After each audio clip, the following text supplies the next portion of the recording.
Bom, com relação ao desmatamento, né, a gente sabe que isso é um problema muito agravante no mundo atual. E a gente sabe, né, a gente já mencionou, que a presença da cobertura, de uma grande cobertura vegetal, é de extrema relevância para a manutenção da terra, né? Seja pela questão da temperatura, dos ventos, né, da extração mesmo de recursos da árvore. A gente vai falar um pouquinho então dessa questão do desmatamento. Bom, qual é a importância das árvores e manutenção de uma floresta heterogênea?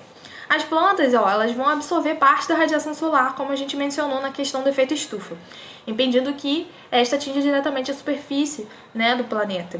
No Brasil, a gente é responsável aqui por 70% das emissões de gases de CO2, carbônico, que provém das queimadas, e não da queima de combustíveis fósseis. Então, no mundo, né, no cenário internacional, a maior parte dos países tem questões com relação à questão das indústrias, né, que vão usar hidrocarbonetos, ou seja, vão ser aí agentes de poluição, né, de uma fonte de energia não limpa. E aqui no caso do Brasil não é nem essa questão, né, industrial, mas sim pela questão do desmatamento, né, que acaba gerando essas queimadas de certa forma, né. Tem a queima, na verdade, né, que a gente está emitindo gases poluentes, não vem das indústrias, mas vem quando a gente faz as queimadas nas florestas. Acaba sendo algo também terrível, enfim, que é um grande problema também para o mundo, né, na escala global, como a gente viu lá com a Mafalda. Quais são os outros problemas do desmatamento? Erosão do solo. Você acaba não tendo a fixação de raízes, então você vai acabar gerando aí um processo mais rápido de escoamento de erosão, né, quando a gente tem aí escoamento de água, de chuvas, enfim. Assoreamento de rios, né, se a gente não tem vegetação da mata ciliar, a gente acaba tendo a oportunidade, então, desses sedimentos no processo de erosão, acabar entrando nos rios e aí vai gerar deposição de sedimentos. E aí isso vai acabar também impactando no fluxo de água dos rios. Olha só como tem muito problema envolvido aí nessa questão do desmatamento.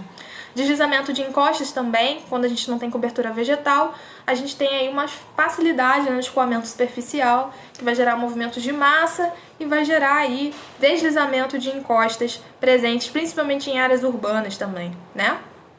Beleza, então vamos seguir falando sobre outro problema ambiental, que é a questão do aquecimento global e mudanças climáticas. Vou subir aqui, beleza. Então vamos lá, as mudanças climáticas em várias partes do mundo geram alterações nos regimes de chuva, circulação do ar, temperatura. Então a gente percebe que existem aí diversos fatores que contribuem para esse aquecimento, para esse aumento da temperatura, né, na superfície terrestre. E a gente percebe cada vez mais que isso tem atingido, né, a nossa sociedade. Então olha só aquele exemplo ali das imagens, né? O Polo Norte em janeiro de 2000 e o Polo Norte em dezembro de 2010. Percebe que existe uma camada ali do lado esquerdo que já está começando a se desfazer?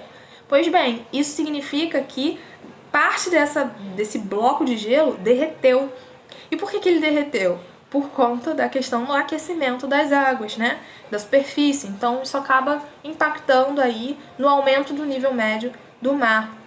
Esse cara aqui do nosso lado, né? Presença de furacões. Os furacões eles são formados quando você tem um aquecimento das águas, formam baixa pressão nos oceanos.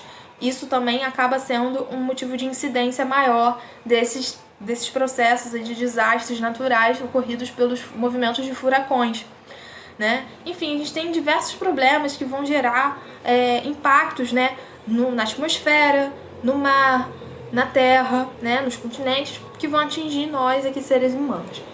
Então, quais são as consequências dessas mudanças climáticas?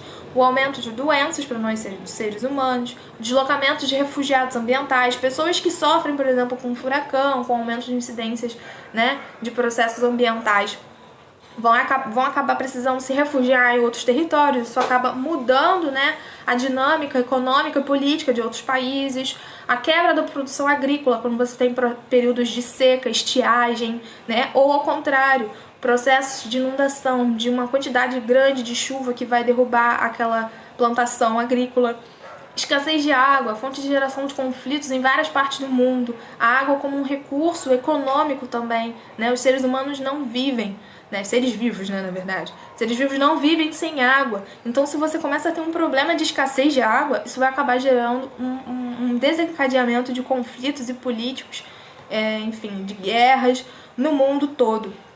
Derretimento do gelo na camada permafrost, como a gente viu ali, o solo tundra, né, a região em áreas mais polares, em áreas mais distantes da linha do Equador, você vai ter aí esse derretimento das camadas por conta do aquecimento da superfície. E aí, como consequência, você vai ter edificações abaladas, porque aquela superfície ela vai ser modificada. Então, a galera que vivencia, que mora mais nas áreas de polos, né, nas áreas polares, vão ter estruturas, né, da superfície sendo alteradas e abaladas. Então, outra consequência também que vai ter é a questão da exploração da região do Ártico. Então, os cientistas, né, seres humanos, né, vão tentar entender, beleza, o que está acontecendo? Então, grande parte também das áreas que até então eram inóspitas, que você não tinha uma grande ocupação humana, vai passar a ser ocupada. E mais uma vez, mais um território, né, vai se acabar, de certa forma, por conta da presença do homem. Então, é uma grande cadeia de consequências, né, por conta dessas mudanças climáticas devido ao aquecimento global, tá bom?